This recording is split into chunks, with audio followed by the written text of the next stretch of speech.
bahwasannya Harut dan Marut diutus kepada sebuah kaum Babilonia. Ya, Babilonia, yang mana bangsa Babilonia terdahulu adalah kaum yang gampang dikalahkan oleh musuhnya. Gampang dikalahkan oleh musuhnya. Sehingga Allah Subhanahu wa taala mengutus malaikat Harut dan Marut. Ya, ini sebagian para ulama mengatakan demikian, sebagian. Mengutus Harut dan Marut untuk mengajarkan jurus melawan musuh. Paham enggak sampai sini? Jurus melawan musuh supaya mereka tidak menjadi bangsa yang tertindas. Makanya Allah katakan dalam surah Al-Baqarah, ya, dalam surah Al-Baqarah ayat 102, wattaba'u ma tatlu syayatinu ala mulki Sulaiman. Dan mereka, yaitu kaum-kaum terdahulu, mengikuti apa yang telah dibacakan oleh syaitan-syaitan tentang kerajaannya Sulaiman. Karena Nabi Sulaiman itu diberikan apa coba? Keluar biasaan mukjizat berupa kemampuan untuk bisa kalam sama jin.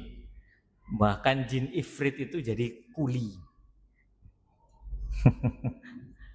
Ya, jin ifrit itu jadi kuli. Ini pelajaran kepemimpinan. Kalau pemimpinnya benar, jin ifrit aja tunduk.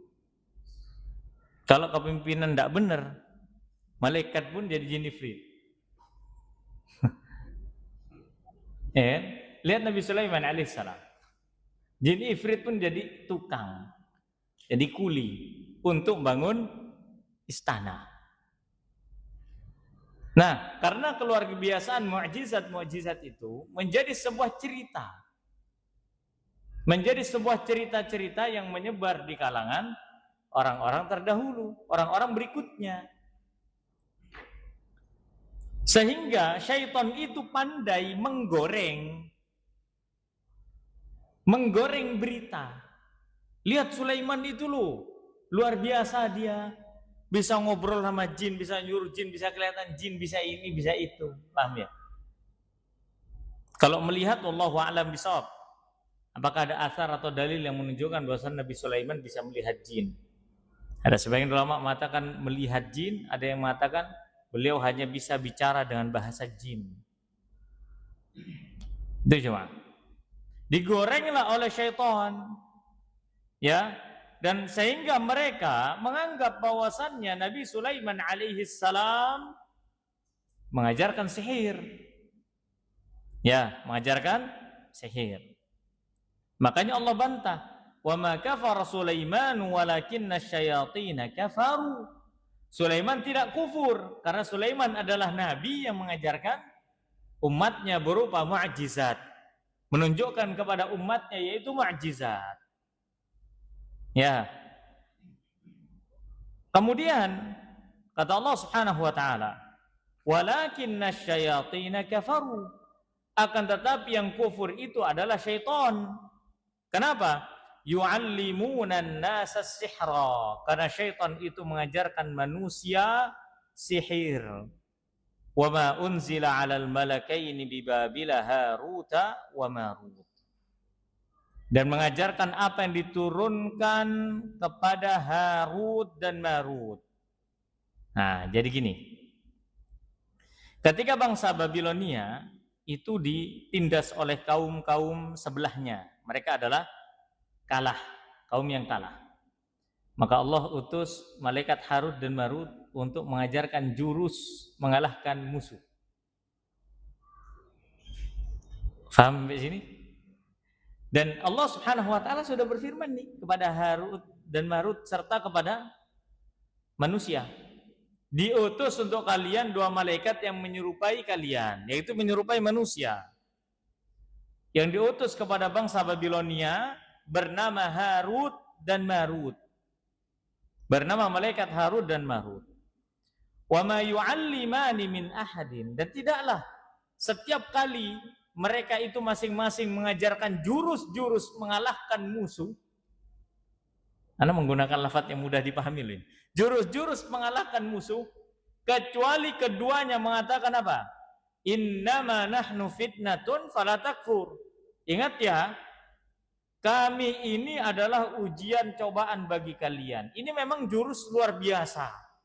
Bisa mengalahkan musuh tanpa sentuh kalau bahasa kita. Ya. Nah, ini keluar biasaan gitu loh. Dan janganlah kalian terfitnah sehingga kalian berbuat kekufuran. Sudah sampai sini? Fayata'allamuna minhuma ma yufarriquna bihi bainal mar'i wa zawji. Tapi sayangnya ketika malaikat Harut dan Marut menyelesaikan tugasnya kepada bangsa Babilonia, syaitan menggoreng jurus tersebut dan mengajak manusia untuk menggunakan teori-teori tadi diarahkan kepada arah-arah yang lain. Mengadu nasib, nyantet orang, bahkan kata Allah di sini, mereka mengajarkannya, syaitan-syaitan itu mengajarkan ilmunya Harut dan Marut ini digunakan untuk apa? Untuk memisahkan antara suami dan istri. Harusnya buat siapa? Buat musuh. Ini sebelum Islam ya, paham ya sampai sini ya? Ini kebolehan sebelum Islam.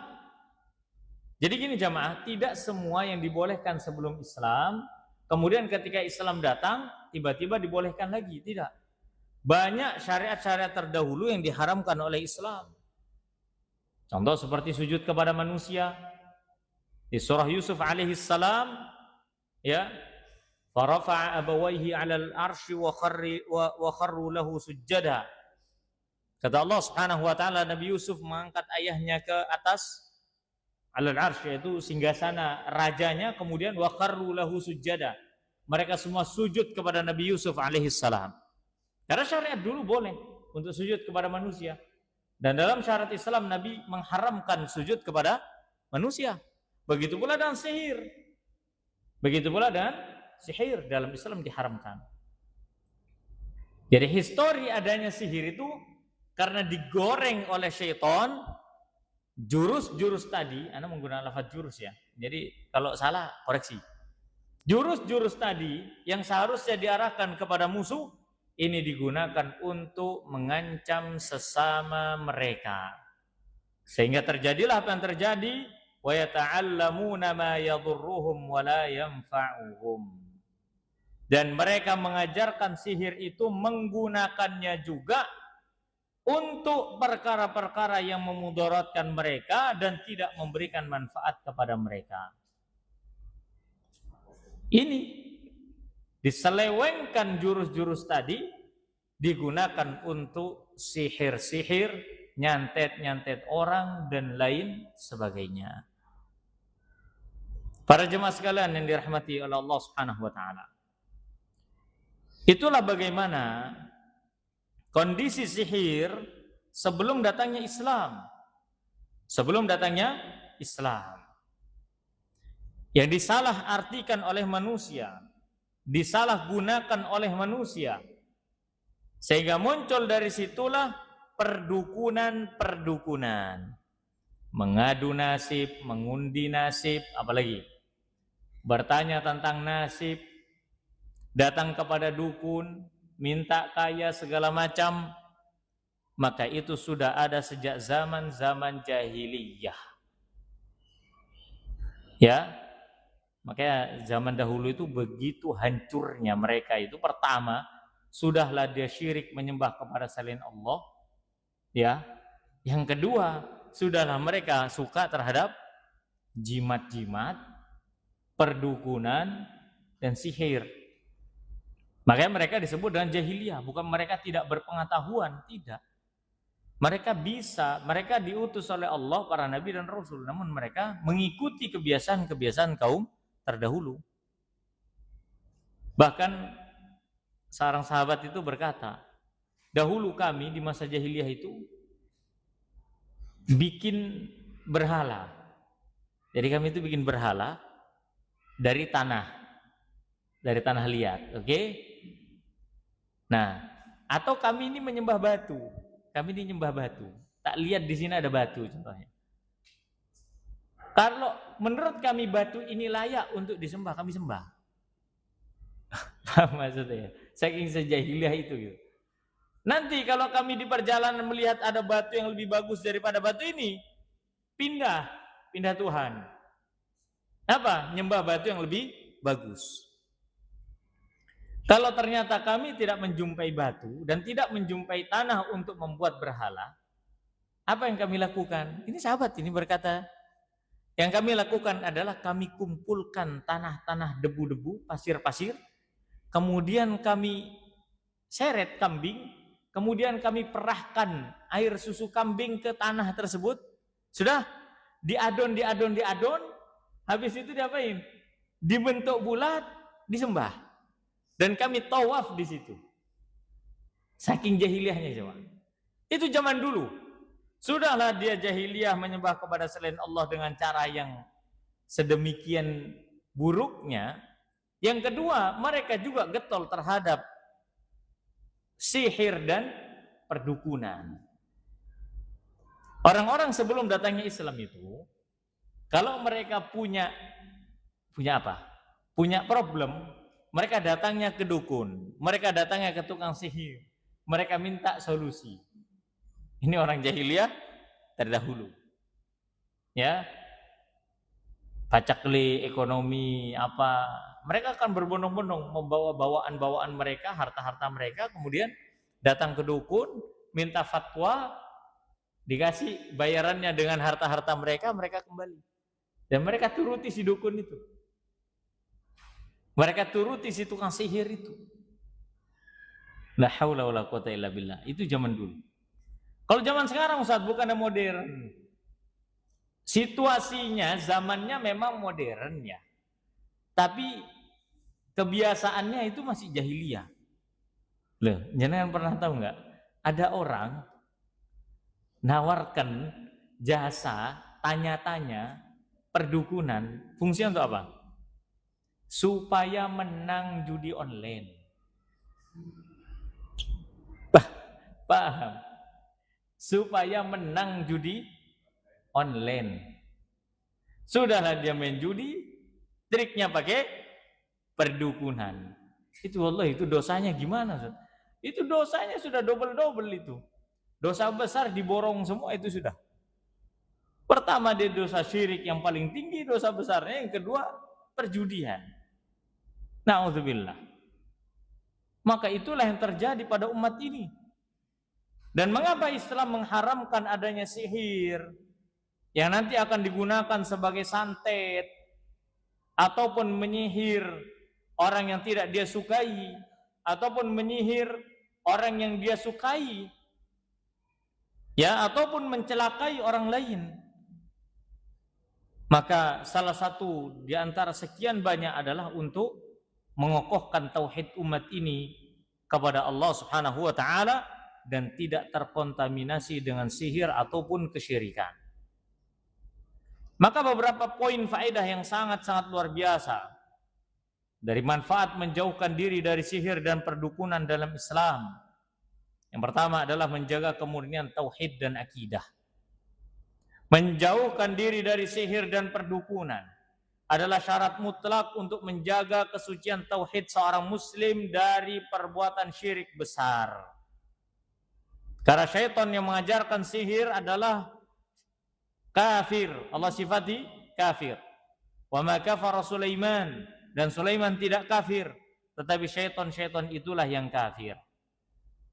Maka ketika seorang tidak datang kepada perdukunan, tidak melakukan perbuatan-perbuatan sihir, maka sesungguhnya tauhidnya bersih, tidak merasa sial dengan segala sesuatu. Maka ia telah memurnikan tauhidnya dan ibadahnya serta akidahnya kepada Allah Subhanahu wa taala. Dan syiriknya adalah syirik besar. Kemudian yang berikutnya, fungsi atau faedah dari kita menjauhkan diri dari sihir adalah memastikan bahwasanya ibadah dan doa diterima oleh Allah Subhanahu wa taala. Mengapa demikian, jemaah? Karena orang yang mendatangi dukun ataupun tukang sihir ataupun peramal atau apa kalau bahasa kita? Pawang hujan, terus apa lagi? Kalau biasanya petani-petani, kalau Dewi Sri itu kan, jadi ya peramal juga gitu loh. Kapan waktunya panen yang bagus, kapan waktunya nanam, kapan ini nanti begini dan begitu. Ya, maka orang mendatangi dukun ataupun peramal diancam ibadah salatnya tidak akan diterima. Dan menjauhkan diri dari mereka adalah memastikan pahala amalan kita tidak hangus. Karena Nabi SAW bersabda, "Man ata arrafan," barang siapa yang mendatangi peramal. Dalam bahasa Arab peramal itu disebut dengan arraf. Arraf itu orang sok tahu artinya. Arif itu tahu. Kalau arraf orang yang serba tahu. Ya, padahal dia nggak tahu, berarti dia sok tahu. Oleh karena sampai ada tulisan kan, kenapa dukun disebut orang pintar? Karena yang datang orang bodoh. Memang itu kata-kata benar. Kenapa dukun disebut orang pintar? Karena yang datang orang bodoh. Padahal dukun itu juga bodoh gitu loh. Makanya orang yang datang kepada dukun lalu bertanya tentang sesuatu meskipun dia tidak meyakininya, maka tidak diterima salatnya. Lam tuqbal lahu salatun arba'ina lailah. Salatnya tidak akan diterima selama 40 malam. Bukan berarti dia tidak wajib salat, dia wajib salat tetap, tapi tidak berpahala di sisi Allah Subhanahu wa taala. Dia 40 hari, 40 malam dia nggak diterima sholatnya. Itu menunjukkan dahsyatnya hukuman dari Allah Subhanahu wa taala dan dahsyatnya dosa dari perdukunan dan sihir. Datang saja bertanya, meskipun tidak meyakini ramalannya dia, maka itu bisa tidak diterima salatnya. Makanya, Ustaz, saya kan nggak datang ke dukun, Ustaz ya. Tapi kan di video itu, Ustaz, kadang di video YouTube saat lewat ada dukun begini-begini, tukang ramalannya tahun 2026 bakal terjadi ini, bakal terjadi itu, bakal terjadi begini dan begitu. Kan seru, Ustaz, karena itu konten, apalagi dibawakan oleh konten kreator, Ustaz, YouTuber, ditonton, Ustaz. Terus dalam hati ini, coba kita lihat nanti ya. Lihat, itu bisa masuk dalam kategori lam tuqbal salatuhu arba'ina lailan atau arba'ina lailatan. Salatnya tidak diterima 40 malam. Tukang ramal. Ya, sering kan? Biasa paling laris itu kalau nanti bulan Desember. Nih ya, akhir tahun. Apa yang terjadi di tahun 2027 begini dan begitu. Sehingga apa yang terjadi selama 2026 ini terjadi sesuatu, diberitakan nanti akan ada orang yang komen di video tersebut. Berarti benar ramalan fulan bin fulan. Yang baca yakin, loh ramalan yang mana? Di-searching nggak tuh video? Ramalan fulan bin fulan tentang 2026 bakal terjadi sekian. Apalagi AI sekarang keluar, ditonton. Oh iya, masuk nih, betul ini ramalan dia poin nomor 2. Poin nomor 3 belum terjadi nih, bakal ada yang mati namanya fulan bin fulan. Ditungguin dong sama orang, kapan si fulan nih wafat. Hanya untuk membuktikan nih orang benar atau salah meramalnya. Bayangin. Banyak loh ternyata di negara kita ini orang nganggur. Yang kerjaannya adalah mantengin ramalan plus nungguin pembuktian dari ramalan-ramalan tersebut. Banyak. Padahal ibadah dan doanya tidak akan diterima oleh Allah Subhanahu wa taala. Bahkan Nabi SAW mengancam, poin yang ketiga, kufur dan keluar dari Islam bagi siapapun yang datang kepada dukun, bertanya dan mempercayai ucapan dukun tersebut. Kata Nabi SAW, man ataka hinan au arrafan, barang siapa yang mendatangi dukun ataupun peramal, fasaddaqahu, kemudian ia membenarkan bima yaqulu, apa yang ia katakan, faqad kafara, maka sungguh ia telah kafir, bima unzila ala Muhammadin, terhadap apa yang diturunkan oleh Nabi Muhammad SAW, kepada Nabi Muhammad SAW. Hadis ini sahih diriwayatkan oleh Imam Ahmad. Kalau tadi bertanya tidak meyakini saja itu batal sholatnya atau batal pahala sholatnya 40 malam, maka apabila diyakini maka dia kufur, keluar dari Islam. Dan sihir ataupun ramalan, kesyirikan seperti itu sangat halus masuk ke dalam hati kita. Dan itu sangat mudah untuk dicerna, betul tidak? Iya. Dan ingat ya jemaah ya, semakin bertambahnya zaman, dukun itu semakin pintar menyamar. Dukun itu berkamuflasenya Masya Allah, Masya Allah, Subhanallah gitu loh. Sangat-sangat mengecoh umat. Kok Masya Allah, nah, jadi kagum. Bukan kagum ya, Subhanallah jemaah. Iya, dukun itu sekarang stylenya bukan style menyeramkan. Stylenya soleh. Kalau bahasa Jawanya macak-macak ustadz, macak-macak kiai, macak-macak tokoh agama. Udah, aslinya apa? Dukun. Loh, ini pengobatan alternatif. Oh, kalau gitu ya percuma antum. Antum kenal dokter yang spesialis bedah-bedah gitu enggak? Bilang Pak, buang ijazahnya Pak. Percuma sampean Pak. Sampean spesialis mata, spesialis jantung, percuma Pak. Dia semua Pak bisa tuh Pak. Ada orang sakit jantung datang ke dia disuwuk banyu nih. Tahu disuwuk ya, ditiup-tiup. Ini nih bisa naik harganya ini. Nanti kalau di warung harga 1.000, kalau sudah disuwuk jadi 50.000 nih per gelas. Iya. Masya Allah, luar biasa. Ya, ini praktek. Dan itu jemaah zaman sekarang laris. Apalagi dengan sempitnya ekonomi. Wallahi, anak sampai berdoa. Jujur aja ya.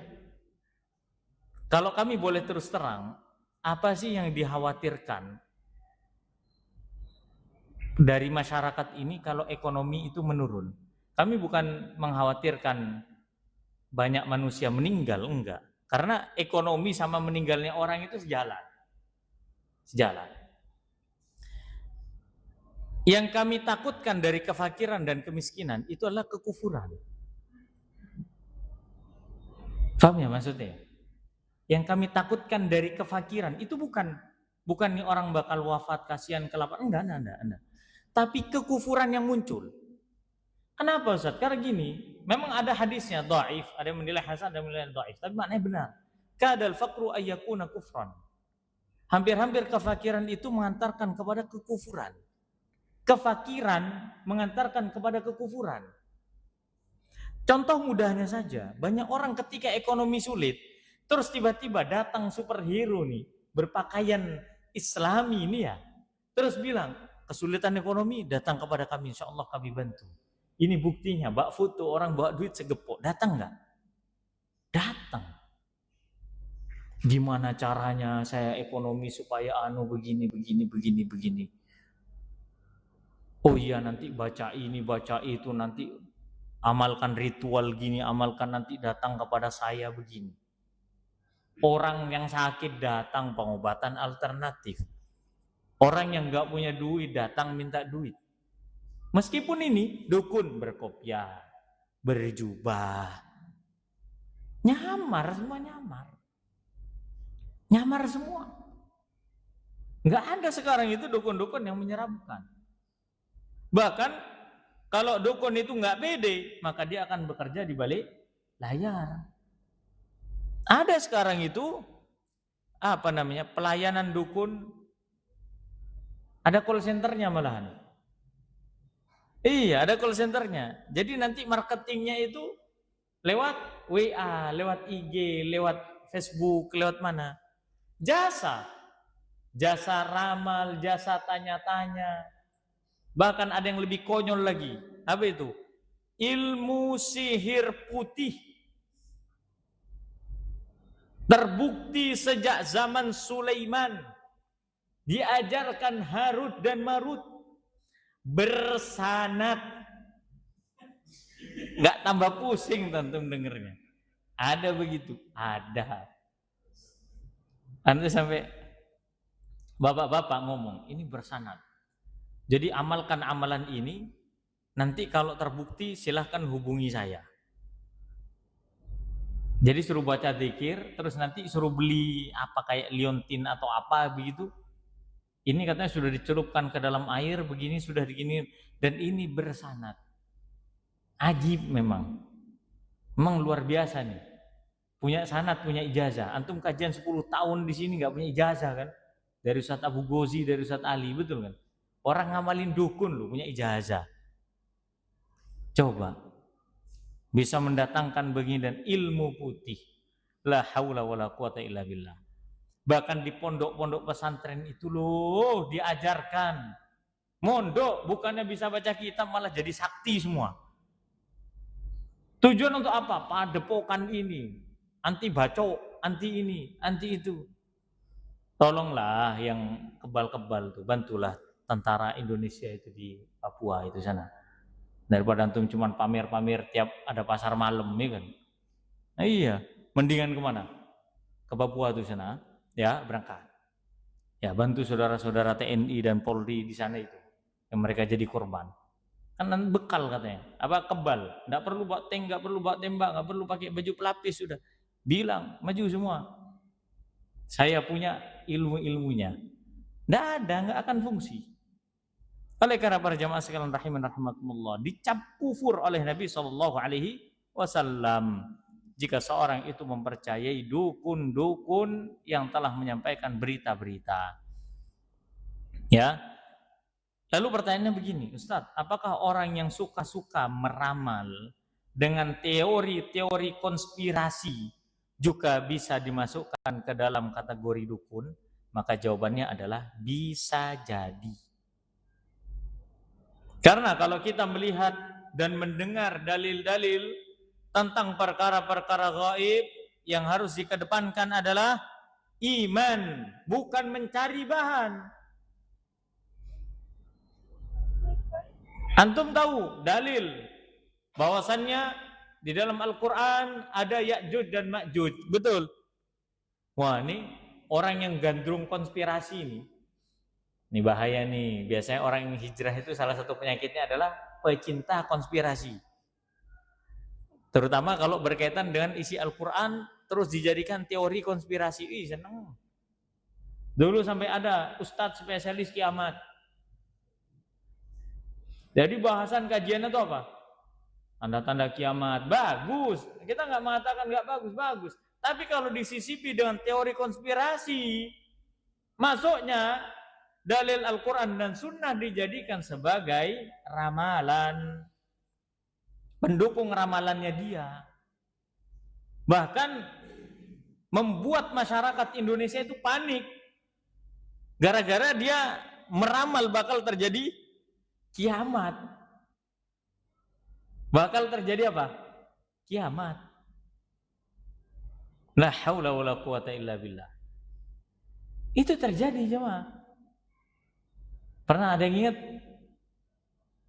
Jangan sebut nama ustadznya. Ya, ada yang ingat? Yang tahu aja. Ustadz ahli kiamat. Apa aja tentang kiamat? Ini begini, saya dapat berita bakal muncul Dajjal, ya, bakal muncul apa namanya? Siapa? Bukan Dajjal.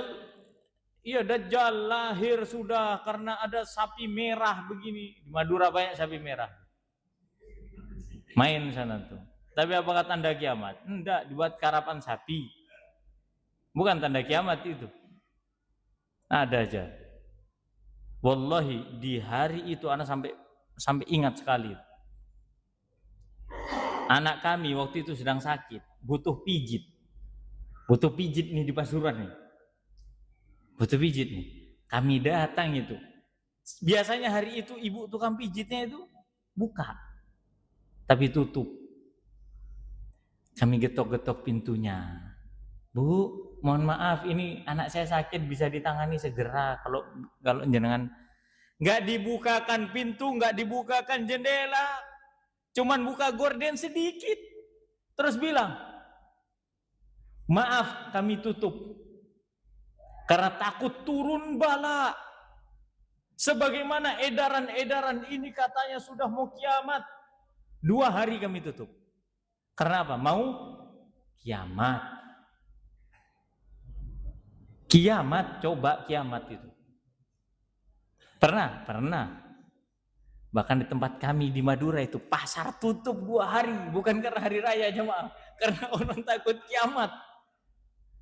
Nanti dipikirnya pas belanja tomat itu tiba-tiba kiamat, ketemu Ya'juj Ma'juj. Gitu loh. Itu betul-betul saat itu pasar lengang, jalan nggak ada orang. Takut diprank se-Indonesia. Sama ustadz ahli kiamat itu. Dan itu nggak boleh beriman kepada adanya hari kiamat. Ini kalau kita ngomong gini nanti diplesetin, digoreng. Loh itu lihat, tidak percaya hari kiamat. Loh bukan nggak percaya, kita percaya kepada hari kiamat. Pasti akan terjadi. Inna sa'ata atiyatun akadu la raiba fiha. Atiyatun la raiba fiha. Kata Allah Ta'ala. Hari kiamat itu datang tanpa ada keraguan. Pasti akan datang hari kiamat. Tapi nggak boleh dijadikan sebagai bahan ramalan. Belum lagi nanti, banyak betul lah sudah ramalan-ramalan ini. Dan ini efeknya adalah mengenai semua elemen masyarakat. Semua elemen masyarakat kena semua. Gara-gara apa? Ramalan-ramalan ini. Kalau bagi orang yang jahil, yang polos-polos, dianggapnya betulan. Kiamat 2 hari. Padahal ya, kalau dipikir, kalau betul kiamat 2 hari, dia buka pintu itu udah padang mahsyar. Karena setelah kiamat nggak mungkin balik lagi ke bumi, betul kan? Iya, padahal setelah 2 hari dia bisa ketemu tetangganya loh. Saya bisa ngantar soto, saya bisa nyopo, saya bisa nyapu depan rumah. Padahal kalau sudah kiamat tuh, di hari itu juga dia sudah nggak ada di dunia. Ya, gitu ya percaya. Ini kalau bagi orang polos. Dengan ramalan-ramalan itu bagi orang-orang yang menggandrungi dunia kekhilafahan. Aduh ini dawa ini Pak. Nah, iya, menggandrungi dunia apa? Kekhilafahan. Senang. Lihat itu Ustadz Fulan mengatakan sudah bersabda. Ustadznya bersabda. Apa? Imam Mahdi bakal muncul. Ayo kita segera bentuk kekhilafahan, kita baiat. Padahal Imam Mahdi itu muncul setelah munculnya Ya'juj Ma'juj dan Dajjal. Keluarin dulu harusnya Ya'juj Ma'jujnya. Jangan fokus sama Imam Mahdinya, keluarin dulu Ya'juj Ma'juj dan Dajjalnya. Jadi kan kalau mau bikin film itu kan ada skenario ya. Ada skenario, ada sutradara, ada ini kan. Jangan langsung, gimana caranya saya bisa baiat kepada Imam Mahdi? Munculin dulu Dajjal. Sebelum ya ada Dajjalnya dulu, baru setelah itu Ya'juj Ma'juj. Baru munculin Imam Mahdi, turunin Nabi Isa. Begitu urutannya. Ini enggak karena terlalu ngebet mau salaman sama kekhilafahan tuh. Ya, lupa, urutannya lupa. Gara-gara apa ini jamaah? Ramalan-ramalan. Dan itu sangat-sangat luar biasa. Belum lagi orang-orang yang gandrung terhadap kesyirikan-kesyirikan, mereka semakin kuat memegang keyakinan kesyirikannya sampai-sampai mengatakan, kalau toh terjadi huru hara, maka kami akan berpegang dengan ini, dengan benda ini, dengan nasib kami digantungkan kepada ini. Orang yang suka minta-minta kepada selain Allah, berbondong-bondong datang dia. Datang ke pemakaman kemana? Tujuan untuk apa? Bukan untuk mengingat kematian, enggak. Minta diselamatkan. Na'udzubillah, itulah efek masifnya dari ramalan-ramalan, meskipun itu adalah berkaitan dengan temanya hari kiamat. Maka dalam Islam tidak boleh, wallahi tidak boleh menyebarkan ramalan-ramalan, terutama perkara-perkara gaib. Kemudian, kenapa kita harus menjauhi perdukunan dan sihir? Yaitu untuk memurnikan sifat tawakal kepada Allah Azza wa Jalla. Melatih jiwa untuk hanya bergantung kepada takdir dan ketetapan Allah dalam menghadapi segala ujian hidup. Wa may yatawakkal 'ala Allahi fahuwa hasbuh. Dan barang siapa yang bertawakal kepada Allah, niscaya Allah akan mencukupkan keperluannya. Tidak perlu datang ke dukun, tidak perlu datang. Ya, Allah pasti akan mencukupkan dia. Kalau dia pedagangnya sudah, Allah pasti akan jamin rezekinya. Allah lariskan dagangannya. Bahkan ada orang itu sebulan sekali pulang ke daerahnya untuk ngambil apa? Nyalin nyalin kertas jimatnya itu, pedagang nasi goreng, nanti ditaruh di ini kami tahu sendiri dan kami nggak akan beli ke situ lagi. Ya, ditaruh di pegangannya, terus dikasih kayunya itu loh, pegangannya, pegangan dan kayu itu. Nah, nanti itu ada kertasnya. Kami pernah tahu itu sendiri. Sudah, nanti sebulan sekali pasti dia ada libur 3-4 hari pulang. Kenapa kok pulang? Bolak-balik, kenapa kok pulang? Iya, soalnya saya itu ada keterikatan sama sana, katanya begitu. Nanti datang kepada orang soleh, minta doa-doa lagi, ditulis-tulis segala macam, nanti ditaruh lagi ke wajannya. Jadi itu nasi goreng langsung kayak Michelin star. Rasanya tuh ngalang-ngalain hotel bintang 5 gitu loh. Iya, gara-gara apa? Bukan pakai ajinomoto wala micin wala garam, bukan, pakai jimat. Dan itu terjadi. Coba jangan jalan ke pasar-pasar. Nah, yang pasar nih. Lihat itu pedagang-pedagang. Ya, pedagang-pedagang. Anak pernah negur pedagang-pedagang tomat itu. Ditaruhnya itu jimatnya besar-besar. Ya, kami tanyakan, buat apa itu? Ya ini kan dari siapa? Dari kiai, katanya dikasih ini supaya laris tomatnya. Begitu katanya. Ya, padahal kalau minta tolong ke kiai supaya laris tomatnya, suruh kiainya jualan. Gitu. Jangan cuma ngasih tahu aja, Ustaz, kiai jualin dong, begitu, bantuin. Doain sekalian tuh di warungnya. Itu lebih bagus daripada apa? Naruh jimat. Dan itu sering terjadi di pasar-pasar itu. Na'udzubillah. Padahal kalau kita mau bergantung kepada Allah Azza wa Jalla dan bertawakal, niscaya Allah Subhanahu wa taala pasti akan mencukupkan kita. Dan yang berikutnya adalah terjauhi dari dosa besar yang menghancurkan. Karena Nabi sallallahu alaihi wasallam bersabda, ijtanibus sab'al mubiqat. Jauhi 7 perkara yang membinasakan. Di antaranya apa? Syirik kepada Allah dalam bentuk sihir dan perdukunan. Orang kalau sudah datang ke dukun, suka sihir, kecanduan. Dan kalau dia sudah kecanduan, sudah sulit untuk lepas. Sehingga apapun kehidupannya menjadikan hatinya was-was, bergantung kepada jimat, khawatir, ya, dia akan gampang stres kalau dia nggak bawa apa. Kalau kata bahasa Maduranya kep-sekep apa kalau di sini? Bukan sikap senjata, bukan. Kep-sekep itu kayak bawa-bawaan jimat apa segala macam. Nanti ditaruh di sabuknya. Sikap gitu ya. Nah, kayak gitu sudah. Ya, supaya apa? Supaya aman, enggak kena begal ini apa segala macam. Maka na'udzubillah. Ya, oleh karena tauhid itu mengajarkan akal kita menjadi sehat dan syirik itu mengajarkan akal kita menjadi rusak. Bayangkan bergantung kepada kertas, ngapain? Kalau ada yang perlu dibawa dalam segala kondisi, lebih afdol bawa Quran, betul nggak? Iya, tapi kan nggak ada anjuran bawa Quran, lagi perang untuk bawa Quran. Lagi mau keluar kemana safar supaya selamat bawa Quran, kan nggak ada. Jadi kalau seandainya ada yang harus dibawa, ya yang lebih afdol apa? Quran daripada cuman tulisan Arab, ya yang melungker-melungker begitu, terus taruh nanti kaf. Hahaha. Gitu kan? Ini itu segala macam. Yang ternyata itu adalah jimat. Gitu loh, yang ternyata itu adalah jimat. Maka itu perlu dihindari. Begitu juga sihir dapat menghancurkan keharmonisan rumah tangga. Justru menjauhkan diri dari sihir itu melindungi keharmonisan rumah tangga dan keluarga.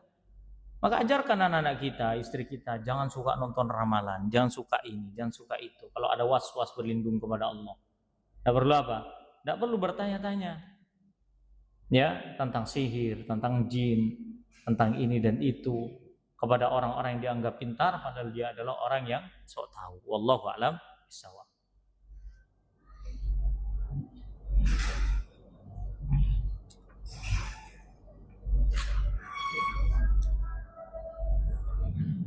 Allahu Akbar, Allahu Akbar, Allahu Akbar,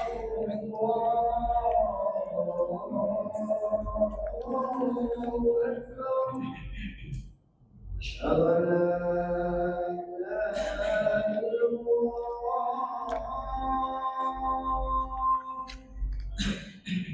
Asyhadu an la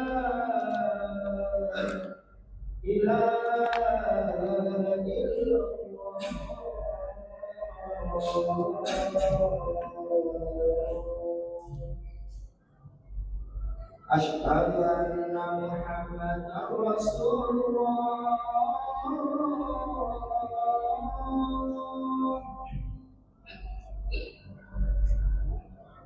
Asyhadu anna Muhammadar Rasulullah.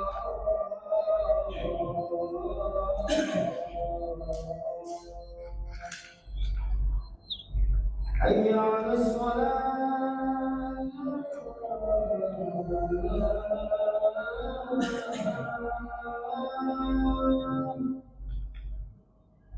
Hayya 'alas shalah.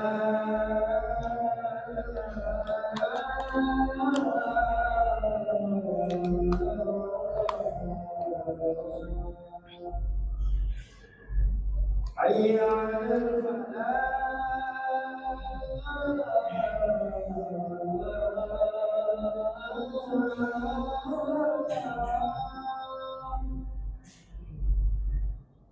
Hayya 'alal falah.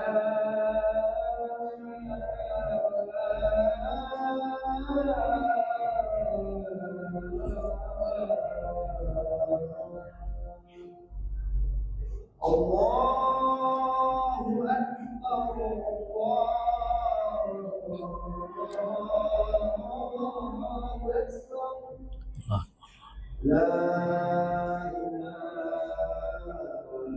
illallah.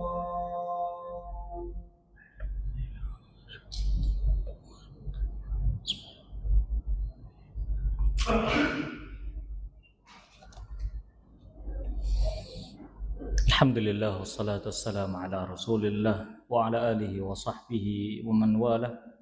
La haula wa la quwwata illa billah, ma ba'd. Ma'asyarul muslimin rahimani rahimakumullah. Begitu pula manfaat atau faedah kita menjauhkan diri dari perdukunan dan sihir adalah selamat dari penipuan-penipuan para dukun. Ya, karena perdukunan itu betul-betul mengganggu stabilitas ekonomi. Ya, paling banter itu ekonomi itu kalau jadi dukun. Tapi jangan ditiru ya. Nanti malah termotivasi lagi. Enggak, jangan ya. Iya, di saat orang seret ekonominya dia cuman bawa omongan-omongan pemberi solusi, kaya dia. Banyak. Sekali datang pengobatan alternatif sekian ratus ribu, padahal dia tidak bisa mengobati. Kadang cuman dioles-oles pakai batu akiknya.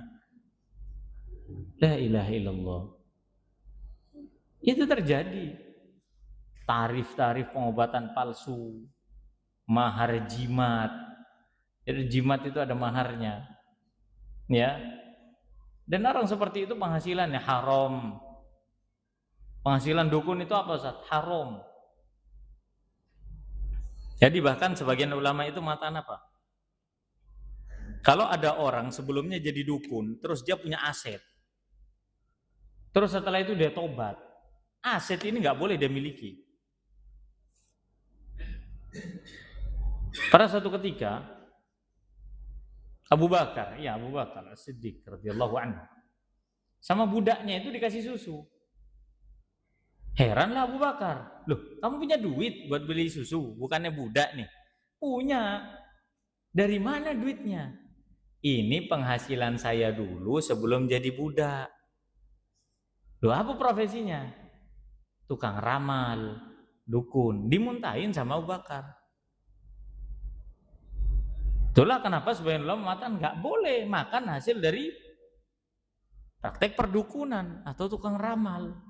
Nggak boleh. Nah, terus kalau selama dia jadi berprofesi jadi dukun, terus asetnya banyak, terus gimana? Nggak boleh, ya resiko. Suruh siapa dia mendapatkannya dengan cara yang haram? Maka nggak boleh dinikmati, haram hukumnya. Ya, maka tidak akan berkah. Dan itu sama saja dia makan harta orang lain. Karena dukun itu kan menipu ya, maka dia wajib kembalikan uang orang kepada pemiliknya, uang itu kepada pemiliknya, kepada orang berhak. Katakan kepada dia, saya bertobat dulu, saya nipu jenengan. Terkadang ada orang ini bertobat dari perdukunan. Tobat, ya Ustaz, sudah saya tobat apa segala macam, saya tidak menjadi dukun lagi, alhamdulillah. Tapi tidak dikembalikan barang orang, nggak boleh.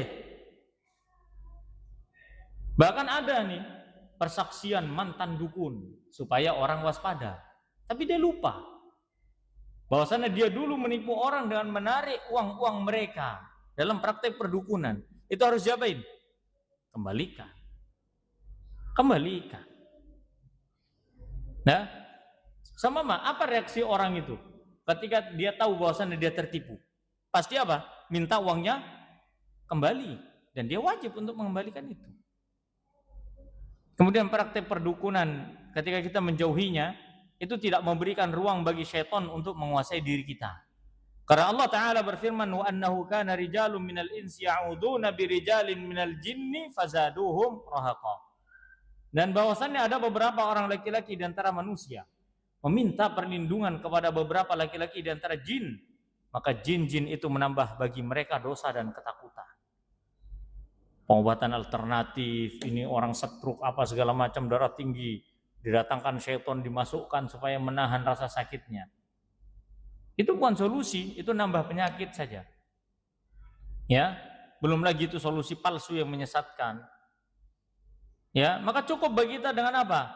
Pengobatan sesuai dengan syariat, menumbuhkan sifat optimisme kepada Allah Azza wa Jalla dan menjauhkan tiara, anggapan-anggapan sial, berhusnudzon kepada Allah Azza wa Jalla, itu cukup bagi seorang mukmin. Bahkan kata Nabi sallallahu alaihi wasallam, la adwa wa la tiarah, tidak ada penularan penyakit dan sendirinya. Artinya apa? Kita tidak boleh menyalahkan orang gitu loh. Ya sudah, itu takdir dari Allah. Dan tidak ada ramalan sial ataupun tiarah. Wa yu'jibuni al-fa'lu. Dan yang menakjubkanku adalah sifat optimisme pada diri seorang muslim. Terus juga terhindar dari sifat hasad, iri dan dengki. Karena orang hasad, iri dan dengki itu kan sama Allah katakan wa min syarri hasidin idza hasad. Kenapa? Karena suka melakukan perbuatan sihir. Ya, kalau zaman dulu katanya santet itu lewat apa? Bola itu kan.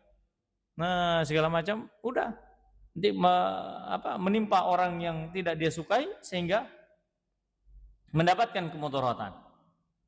Ya, begitu juga memiliki akal yang sehat dan logika yang bersih bagi orang-orang bertauhid kepada Allah Subhanahu wa taala. Memperoleh keberkahan dalam mencari rezeki. Kenapa? Karena dia tidak mencampurkan cara-cara yang buruk dengan cara-cara yang baik dalam mencari rezeki. Sehingga Allah Subhanahu wa taala ya memberkahi rezekinya. Kemudian menjaga keturunan agar tetap berakidah lurus. Karena kalau orang tuanya suka-suka terhadap jimat-jimat ini, nanti anaknya biasanya diajarkan begitu. Dibiasakan. Maka ketika orang tua tidak pernah mau menyentuh perdukunan, kesyirikan dan jimat-jimat, niscaya Allah akan jaga keluarganya. Dan yang terakhir adalah mendapatkan jaminan perlindungan langsung dari Allah serta dimasukkan ke dalam surga tanpa hisab, tanpa azab. Ini tujuan kita. Kenapa? Karena Nabi SAW bersabda, humul ladina la yastarqun wa la yatatayyarun wa la yaktawun wa ala rabbihim yatawakkalun. Siapa orang yang masuk surga tanpa hisab? Di antaranya adalah orang yang tidak minta diruqyah, tidak meramal nasib sial, tidak suka ramalan, dan tidak menggunakan pengobatan kai atau besi panas, dan mereka hanya bertawakal kepada Allah Subhanahu wa taala. Sehingga orang seperti ini dimasukkan ke dalam surga dan dijauhkan dari siksa api neraka. Na'udzubillah. Semoga Allah menjaga tauhid dan kita, akidah kita dan kaum muslimin. Ada pertanyaan, Pak? Monggo. Saya cuma ingin, kan selama ini Ustaz, dari kecil Ustaz, itu ya mungkin karena lingkungan saja. Nggih. Saya kan tinggal di lingkungan yang ya agak siamat dari akidah yang menyimpang. Itu saya dapat dapat cerita Ustaz, itu tentang bahwa sihir itu yang mengajarkan pertama kali adalah malaikat Harut Marut. Itu Harut Marut tadi itu yang kami sebut. Itu yang mengajarkan sihir tadi itu. Jadi begini, jadi dia diutus sama Allah. Ini yang aneh itu begini Ustaz. Yang saya tahu itu kan namanya malaikat itu kan setia sama Allah. Dia kan disuruh begini ya begitu. Tidak ada ceritanya mau menyimpang mau apa kan begitu aja. Ini Harut Marut itu jadi ketika dia diutus sama Allah ke bumi, lalu dia itu kayak semacam apa saja terperdaya sama kehidupan dunia, akhirnya dia mengajarkan sihir karena itu sama Allah dihukum. Jadi Harut Marut tadi itu dihukum sama Allah. Kamu pilih, kamu saya hukum di dunia atau saya hukum besok di akhirat setelah kiamat. Dan itu akan sampai parah. Pikirannya begitu. Sehingga akhirnya Harut Marut tadi itu memilih dia dihukum di bumi. Makanya sama Allah sekarang itu yang namanya Harut Marut itu digantung terbalik antara langit dan bumi sampai kiamat. Jadi nanti kiamat dibebaskan. Oke. Kisah tentang Harut dan Marut mengajarkan sihir dan diutus oleh Allah Subhanahu wa taala kepada bangsa Babilonia untuk mengalahkan musuh tadi itu adalah benar. Adapun tambahan kisah Harut dan Marut, silau dan kehidupan dunia dan lain-lain tadi, bahkan sampai melakukan perzinahan, minum khamr, membunuh anak kecil, itu ada kisahnya. Itu hadisnya maudhu, palsu, dan tidak ada asal-usulnya. Tercantum dalam yang mudah itu kumpulan kisah-kisah Israiliyat atau kisah-kisah palsu yang tersebar di masyarakat, karyanya salah satu Ustadz Al-Furqon, kalau nggak salah, kalau nggak Ustadz Abu Beda atau Ustadz Ahmad Sabik, anda lupa. Pokoknya ada pengajar Al-Furqon nulis buku itu yang sering disampaikan oleh khatib, diantaranya adalah kisah Harut dan Marut. Maka hadisnya itu adalah hadisnya yang mungkar. Kisahnya mungkar, palsu, dan tidak dibenarkan oleh para ulama. Adapun malaikat kan diutus sama Allah, tapi kalau melakukan penyimpangan, Harut Marut tidak menyimpang. Allah utus Harut Marut untuk mengajarkan sihir karena kebutuhan bangsa Babilonia saat itu. Setelah itu dia kembali lagi sudah. Dan dia tetaplah malaikat, tidak memiliki nafsu terhadap dunia, tidak ada keinginan syahwat untuk menyimpang ataupun terfitnah dengan dunia, tidak ada. Ya, maka yang membuat kisah itu adalah kisah mungkar, kisah palsu yang sanadnya itu banyak sekali muskilahnya atau penyakitnya yang tidak bisa diterima kisah itu oleh kita. Wallahu a'lam bishawab. Itu yang bisa kami sampaikan, kurang lebihnya mohon dimaafkan. Subhanakallahumma rabbana bihamdika asyhadu an la ilaha illa anta astaghfiruka wa atubu ilaik. Wassalamualaikum warahmatullahi wabarakatuh.